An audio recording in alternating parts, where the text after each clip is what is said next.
విజ్ఞప్తి చేస్తాం. అదేవిధంగా అసెంబ్లీ ముందు ఉన్న కంచెల గురించి వారు ప్రస్తావించారు. అక్కడ నాటి ప్రగతి భవన్ నేటి ప్రజాభవన్ ముందు ఉన్న ముళ్ళ కంచెలు తొలగించడం, అసెంబ్లీ ముందు ఉన్న ఈ కంచెల్ని కూడా తొలగించడానికి అన్ని పార్టీల సభ్యులతో సమావేశాన్ని ఏర్పాటు చేసి, ఎందుకంటే అధ్యక్ష ఈ ప్రెమిసెస్ మా కిందికి రాదు, మీకు తెలుసు. రాష్ట్ర ప్రభుత్వం ప్రత్యక్షంగా ఇక్కడ ఎలాంటి చర్యలు చేపట్టడానికి వీలు లేదు. శాసనసభాపక్షంలో అక్కడ స్పీకర్ గారిని అనుమతి అడగాలి, శాసన మండలి సభాపక్షంలో మండలి చైర్మన్ గారి అనుమతితోనే ఏమైనా మార్పులు చేర్పులు చేయడానికి అవకాశం ఉంటుంది. కాబట్టి మీరిద్దరు చైర్మన్గా మీరు, శాసనసభ సభాపతిగా వారు ఇద్దరు కూర్చొని ఏ ఆదేశాలు మీరు ఇస్తే ఆ ఆదేశాలను రాష్ట్ర ప్రభుత్వం అమలు చేస్తుంది.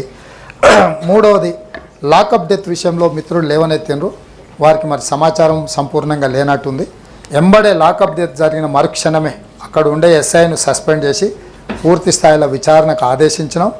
తప్పు చేస్తే ఎంతటి వారైనా ఎవరైనా ఈ రాష్ట్ర ప్రభుత్వం వదలదు అనే అంశాన్ని చెప్పడానికి మరుక్షణమే అక్కడ ఉన్న ఎస్ఐని సస్పెండ్ చేయడం జరిగింది, పూర్తి స్థాయిలో విచారణకు ఆదేశించడం జరిగింది. అదేవిధంగా వాటన్నిటిని కూడా కమిటీ నిర్ణయించి సూచన చేస్తుంది ఏం జరిగింది. దాని మీద తప్పకుండా ప్రభుత్వం, ఒక పేదవాడు గిరిజనుడు చనిపోయినప్పుడు మానవీయ కోణంలోనే ఈ ప్రభుత్వం స్పందిస్తుంది. అదేవిధంగా రైతు బీమా, పంటల బీమా, రైతు బీమా ఎందుకు తెచ్చింది తప్పు అని మేము చెప్పడం లేదు. రైతు బీమా తెచ్చి చనిపోయిన వాళ్లకు మేము గొప్పగా 5 లక్షలు ఇచ్చినామని చెప్పుకుంటుంది. కానీ రైతు చనిపోకుండా మీరు చేపట్టవలసిన చర్యలు చేపట్టలేదు, మీరు బాధ్యత మర్చిపోయినరు. పంటల బీమా పథకాన్ని కూడా తెచ్చినుంటే రైతును చావకుండా మనం నిలువరించే వాళ్ళము, ఆ కుటుంబాలను ఆదుకునే వాళ్ళము అని చెప్పి నేను స్పష్టంగా చెప్పిన. ఇప్పుడు కూడా ఒకవేళ సభ్యులకు ఏమైనా అపోహలు ఉంటే, పంటల బీమా పథకం తేవడం ద్వారా పెట్టుబడులు పెట్టడానికి అప్పులు చేసిన రైతులు చనిపోకుండా ఆపొచ్చు. పంటల బీమా పథకాన్ని మేము తెస్తాము. రైతు బీమా పథకాన్ని ఇంకా మెరుగుగా ఏ విధంగా అమలు చేయాలనో, నిర్దిష్టంగా పటిష్టంగా ఏ విధంగా అమలు చేయాలనో మా ప్రభుత్వం తప్పకుండా చర్యలు తీసుకుంటుంది. మీ వైపు నుంచి కూడా సూచనలు ఏమైనా ఉంటే ఇవ్వాల్సిందిగా సూచన చేస్తున్నాం. ఇక చివరగా నీళ్ళ గురించి, ప్రాజెక్టుల గురించి, తెలంగాణ రైతులకు చివరి ఎకరాకి ఆఖరి ఆయకట్టుకు నీళ్ళు ఇచ్చినామని మడికట్టు పదాలతోని ఇంకెంతకాలం తెలంగాణ ప్రజల్ని మభ్యపెడతారని నేను అడుగుతున్నా అధ్యక్ష. నేను ఎక్కువ లోతుకు వెళ్ళదలుచుకోలే. 1,50,000 కోట్లతో ప్రతిపాదనతో 1,02,000 కోట్లు ఖర్చు పెట్టి కట్టిన కాళేశ్వరంలో మేడిగడ్డ కుంగిపోయింది, అన్నారం పగిలిపోయింది. మన కళ్ళ ముందు సజీవ సాక్ష్యంగా అక్కడ కనిపిస్తున్నాయి మన పనితనంలో ఉన్న గొప్పతనం. ఇసుక మీద కట్టిన, ఇసుక కదిలింది, మేడిగడ్డ కుంగింది అన్నారు. అసలు ఇసుక మీద బ్యారేజీలు కట్టే టెక్నాలజీ ఈ భూప్రపంచం మీద ఎక్కడుందో నాకైతే తెలియదు అధ్యక్ష. మేము నాగార్జున సాగర్ కట్టినాము, మేము శ్రీశైలం కట్టినాము, మేము జూరాల కట్టినాము, మేము శ్రీరామ్ సాగర్ కట్టినాము. ప్రకృతి వైపరీత్యాలకు దశాబ్దాలుగా నిటారుగా నిలబడే అన్ని వైపరీత్యాలను తట్టుకొని నిలబడ్డ ప్రాజెక్టులు అక్కడ కళ్ళ ముందు సజీవంగా ఉన్నాయి.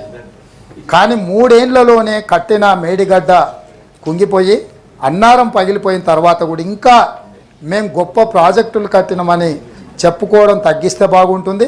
శాసనసభ సమావేశాలు పూర్తయిన తర్వాత ఒక మొత్తం సభ్యుల బృందాన్ని గతంలో ఈ ప్రాజెక్టులు పూర్తి చేసినప్పుడు గ్రామాలలో బస్సులు పెట్టి ఈ ప్రాజెక్టుల దగ్గరికి పర్యటనకు రైతులందరినీ పంపించాను.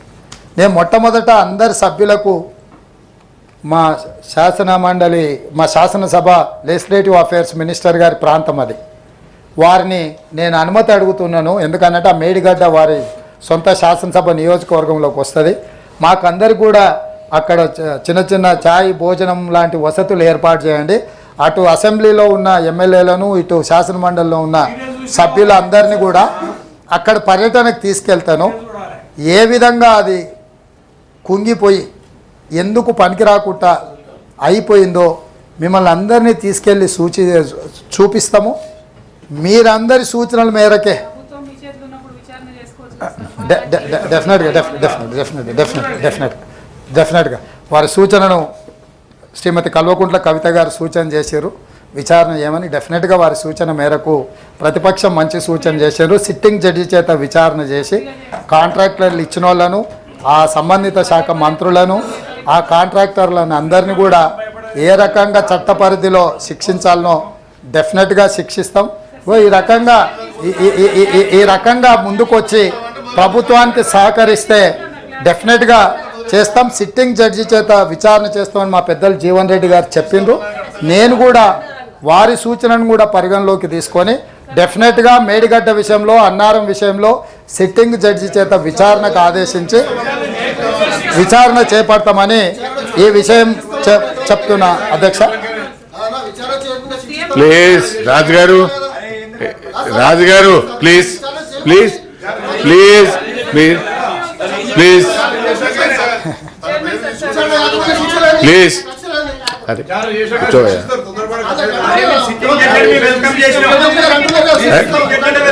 మధు మధు గారు అక్కడ మాట్లాడుతున్నారు, కూర్చోవయ్యా. అక్కడ మాట్లాడుతుంది కదా, అదే మీరు. అధ్యక్ష ధన్యవాదాలు. నేను పర్మిషన్ ఇస్తున్నానమ్మా. అధ్యక్ష permission. Thank you sir, thank you ధన్యవాదాలు అధ్యక్ష.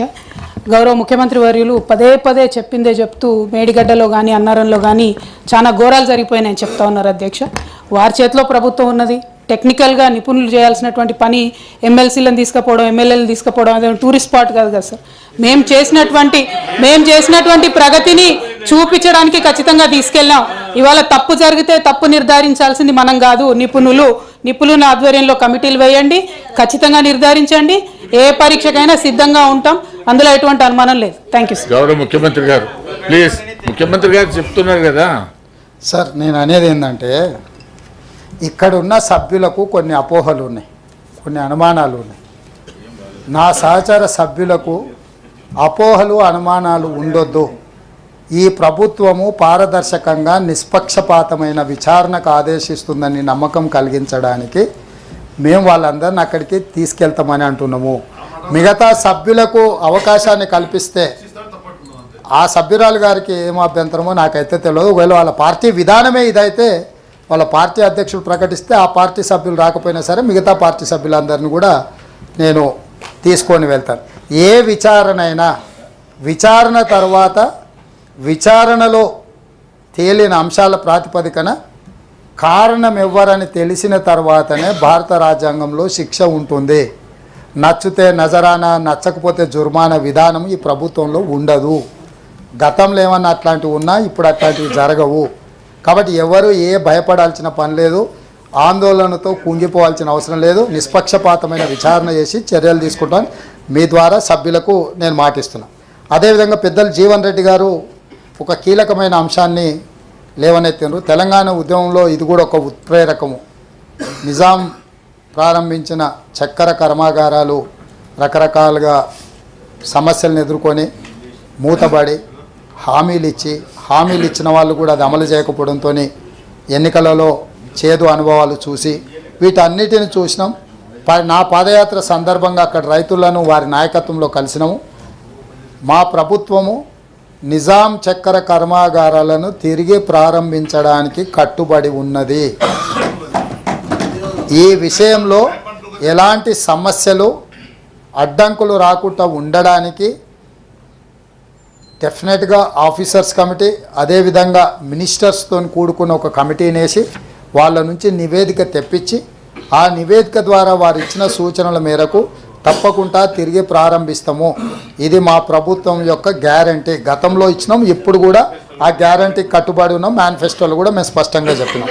అదేవిధంగా ఎంఐఎం సభ్యులు చాలా విషయాలు ప్రస్తావించారు. నేను తప్పకుండా मैं गुजारिश करता हूँ मेरा साथियों से, एमआईएम पार्टी वहाँ पर भी अकबरुद्दीन ओवैसी जी बहुत सारे मुद्दे उठाए, वहाँ पर फिर क्लैरिफिकेशन में बोलने के लिए मुझे ज़्यादा मौका नहीं मिला. यहाँ पर भी डबल बेडरूम के और गरीब के जो माइनॉरिटी कॉरपोरेशन में चेक दिए बाउंस हो गए, हम पहले से यही बोल रहे हैं. ये नकली सरकार है, नकली चेक देने में माहिर है.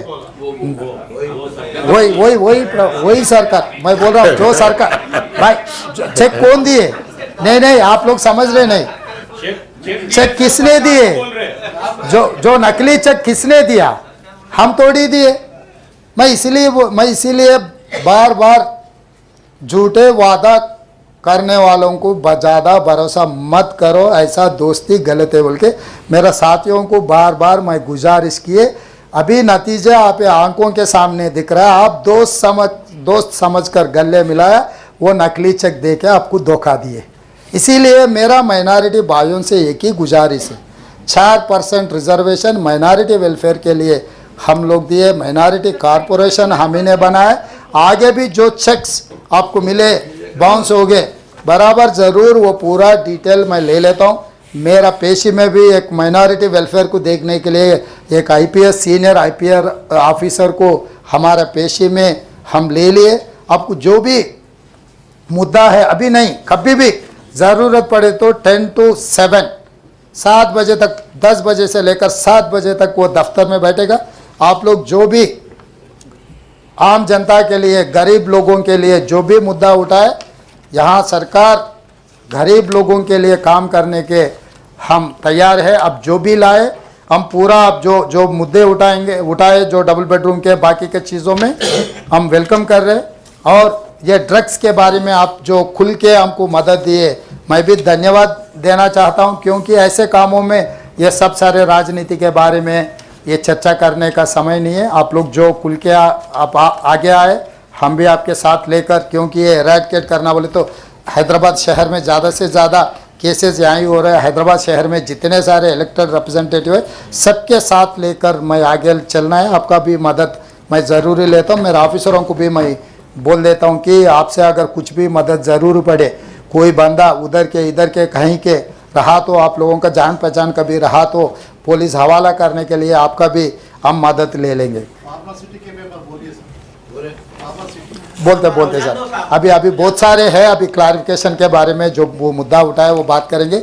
आगे आने वाले दिनों में और बहुत सारे चर्चा होने वाले हैं। वो चर्चा में आप जो मुद्दा उठाएंगे हम जब उसके बारे में सरकार का क्या राय है हम बहुत क्लियर कुल्लम कुल्ला मैं बोल देता हूँ। मैं कोई छुपा के इधर उधर नहीं है, मैं कुल्लम कुल्ला बोल देता हूँ। मेरा आदत है, किसी को वो डरा है जैसा, धमका है जैसा, ऐसा कुछ होता है। मेरा टोन वैसे है क्योंकि मैं गांव से आया।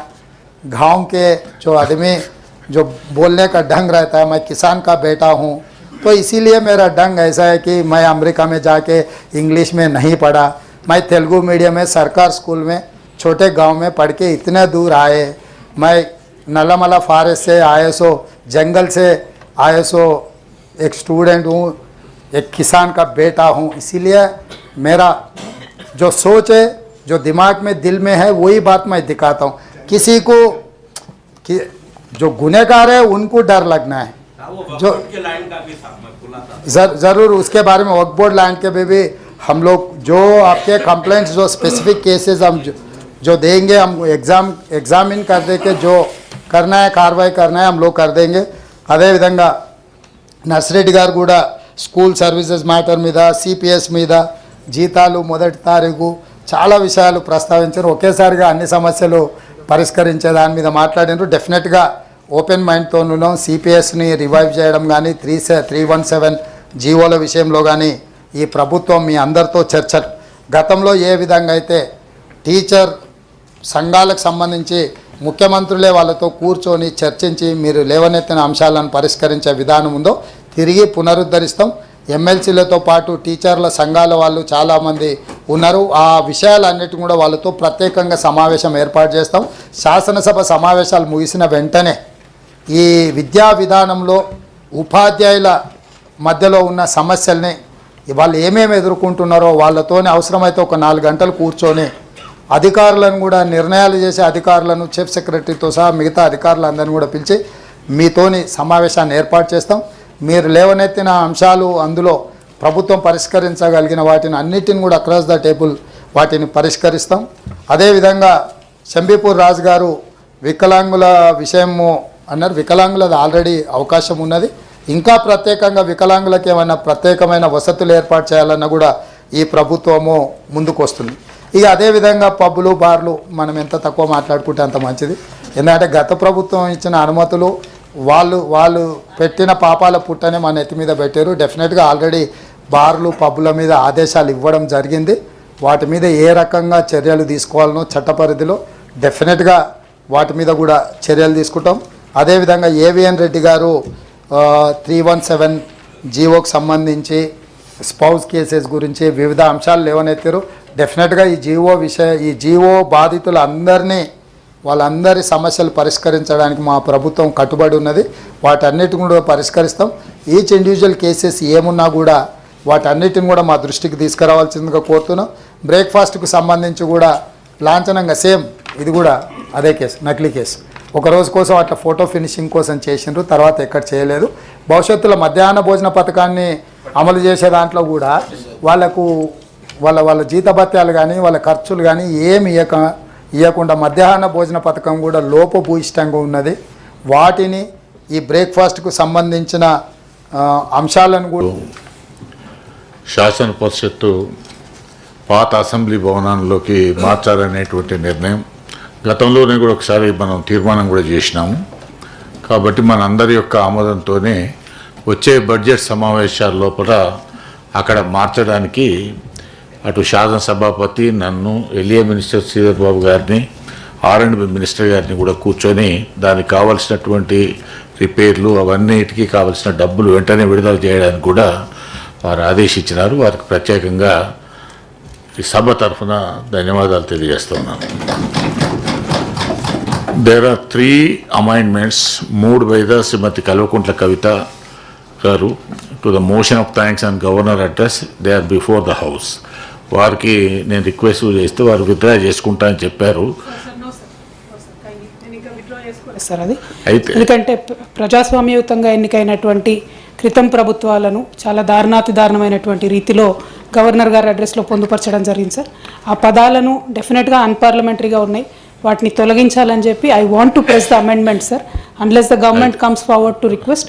ఎందుకంటే this is the first day unless honorable CM requests, we will not withdraw, sir, because he has to be responsible. The language used in yesterday's governor's speech is not acceptable to our party and people of Telangana also, sir. చెప్తారా ముఖ్యమంత్రి గారు? LA minister గారు. గౌరవ chairman గారికి, గౌరవ శాసన మండలి సభ్యులందరికీ మరి హృదయపూర్వకంగా శుభాకాంక్షలు, నమస్కారాలు తెలియజేస్తూ, గౌరవ శాసన సభ్యురాలు లేవనెత్తిన ఆబ్జెక్షన్, శాసన మండలి సభ్యురాలు లేవనెత్తిన అంశం విషయంలో వారికి కూడా తెలుసు, వారికి ఉన్న అనుభవం అట్లా గవర్నర్ గారి స్పీచ్ అధ్యక్ష, అది గవర్నర్ గారి స్పీచ్కి సంబంధించి అంటే వారి అభిప్రాయంలో అది కఠోరంగా ఉందని వారి అభిప్రాయం. ఈరోజు మొత్తం రాష్ట్ర ప్రజలకు సంబంధించిన ఒక ప్రధానమైన అంశాన్ని ప్రజల దృష్టికి తీసుకెళ్లే ప్రయత్నం చేశాం తప్ప ఎవరి మనసును గాయం చేయాలని కానీ ఎవరు వ్యక్తిగతంగా వారిని కంచపరిచే విధంగా మేము ఈరోజు గవర్నర్ స్పీచ్లో ముఖ్యమంత్రి గారు కానీ గౌరవ మా సహచర క్యాబినెట్ మంత్రులు కానీ చేయలేదు. So I would like to request honourable member to consider and drop that amendment. నన్ను అది కాన్స్టిట్యూషన్ ప్రొవిజన్ లేదు, నేను స్టడీ చేశాము. ప్లీజ్ ప్లీజ్ ప్లీజ్ ప్రభాకర్ గారు please. Although we do not agree with whatever honorable governor has said, it is really not in good spirit. పోయిన ప్రభుత్వాలన్నీ తప్పు చేసినాయి, నిరంకుశంగా ఉన్నాయి, నిర్బంధంగా ఉన్నాయి అనేటటువంటి పదాలన్నిటి మీద సీరియస్గా ప్రొటెస్ట్ చెప్తూ మా ప్రొటెస్ట్ రిజిస్టర్ చేస్తూ ప్రభుత్వం యొక్క మొదటి రోజు కాబట్టి వారికి సహకరించాలనేటట్టు లేదమ్మా. ప్రభాకర్ గారు యు ఆర్ నాట్ అమైండెడ్. మీరేం నేనేమంటున్నాటనా ప్లీజ్. కవిత గారు గౌరవ సభ్యురాలు ఇచ్చినటువంటి దాన్ని ప్లీజ్ ప్రభాకర్ గారు, కవిత గారు క్లోజ్ చేయండి అమ్మా. సార్ ఒకటి సార్, సరే విత్ ఇన్ ద పార్టీ అన్న, with in the party there is a discussion. మాది మెజారిటీ ఉంది సార్ ఇక్కడ, ఇంట్లో పెద్ద ఆలోచన ఏం లేదు. మేము గట్టిగా అమెండ్మెంట్ ప్రెస్ చేసి ఓటింగ్కి పోతే గెలిచేది మా తీర్మానమే ఉంటుంది. కాకపోతే definitely in the spirit of cooperating with the government. ఎందుకంటే తెలంగాణ ప్రజల కోసం ఒక మెసేజ్ ఇవ్వడానికి మీరెంత దుందుడుకుగా ఉన్నా, మీరు మమ్మల్ని ఎంత పర్సనల్గా దెప్పి పొడిచినా, it is not personal, it is government, it is governance ultimately which matters. కాబట్టి with the respect to the institution ఇస్తున్నాం. అదే రెస్పెక్ట్ ప్రభుత్వం కూడా ఫ్యూచర్లో ప్రతిపక్షాల పట్ల చూపిస్తుంది అనేటటువంటి నమ్మకంతో నేను నా అమెండ్మెంట్ని విత్డ్రా చేసుకుంటున్నాను సార్. Thank you. అంటే టెక్నికల్గా విత్డ్రాల్ ఉండదు, కానీ నేను మోషన్ చదువుతాను, దీన్ని క్లోజ్ చేస్తాను. There are 3 amendments moved by the Srimati Kalvakuntla Kavita. The motion thanks Governor's address. They are before the House. I shall now put the amendments 1, 2, 3. Vote on the question. Is that those who are for the amendments, please say aye. Those who are against, please say no. No save it. No save it. The amendments are lost. The question is that the following motion moved by the Sri T. Jeevan Reddy, seconded by A. Alugubelli Narsireddy Garu, is before the House. That the members of Telangana Legislative Council assembled this 19th session are deeply grateful to the Governor. The address which she has been pleased to deliver to the members of Telangana Legislative Council on 15/12/2023. Those who are for the motion, please say aye. Those who are against, please say no. Ayes have it, ayes have it. The motion is carried.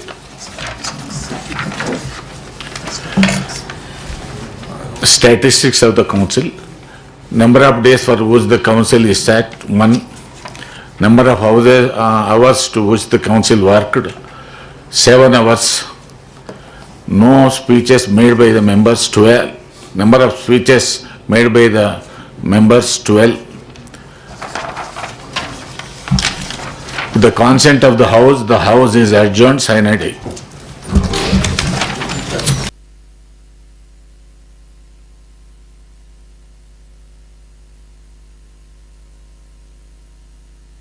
Please subscribe Dot News.